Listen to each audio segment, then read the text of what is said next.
Hola, ¿qué tal? Mi nombre es Gisela Aguilar y el día de hoy les voy a hablar un poco sobre la COA, que por sus siglas es Cédula de Operación Anual. Vamos a hablar un poco de qué significa, quiénes lo tramitan, dónde se tramita y todo aquello que conlleva ella.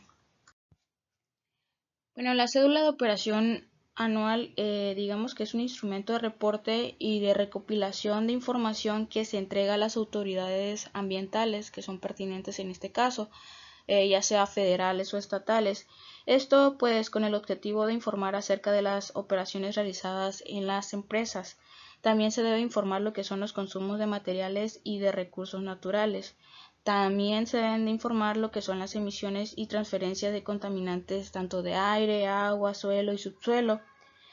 Ya con esta información, la Secretaría de Medio Ambiente y Recursos Naturales, así como las dependencias ambientales, pues pueden actualizar lo que son las bases de datos sobre los registros de emisiones y transferencia de contaminantes, además del Registro Nacional de Emisiones para Gases de Efecto Invernadero, también los inventarios de generación de residuos.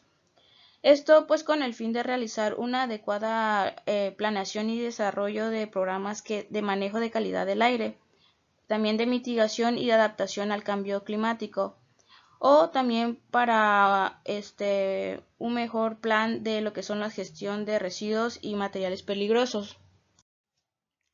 Bueno, y si se preguntan quién aplica la presentación de la COA, la realidad es que la cédula de operación anual es presentada solo en algunos estados de la República, porque, por ejemplo, algunas ciudades como la Ciudad de México, Jalisco y Sonora presentan otro tipo de instrumento muy similar llamado licencia ambiental única, o el estado, por ejemplo, de México presenta lo que es la cédula de operación integral.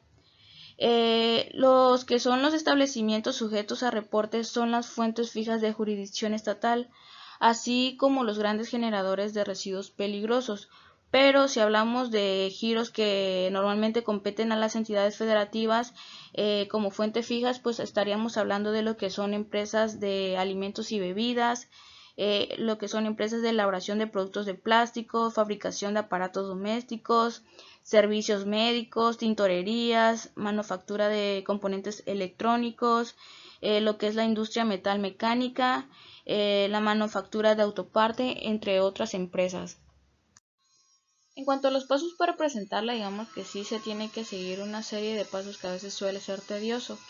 Y en caso de que la empresa sea nueva, pues es aconsejable que se asesoren con algún experto en la materia.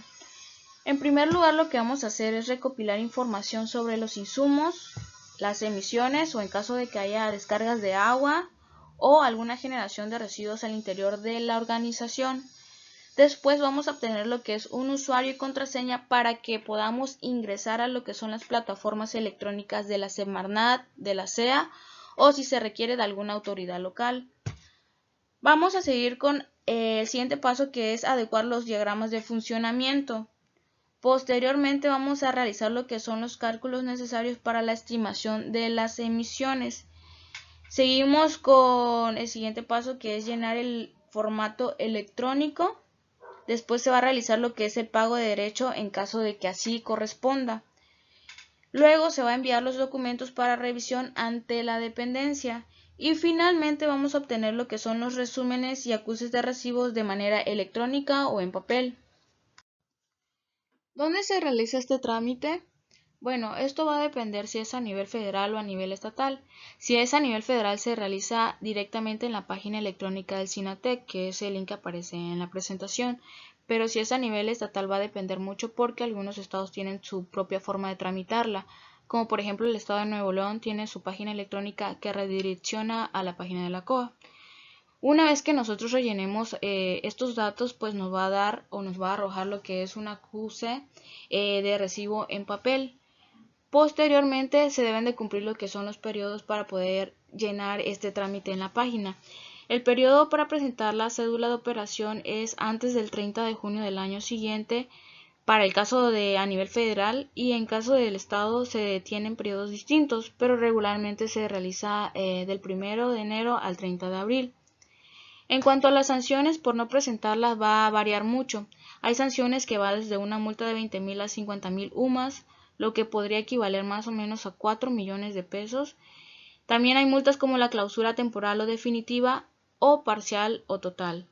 También hay otra multa que es la suspensión o revocación de las autorizaciones, concesiones, permisos o licencias otorgados. Finalmente tenemos los errores que se cometen al tramitar la COA. Es muy común que al tramitar la COA se cometan muchos errores porque se requiere de mucha información, se requiere de conocimientos básicos de química, de factores de emisión de contaminantes y de manejar una hoja de cálculo con muchas fórmulas.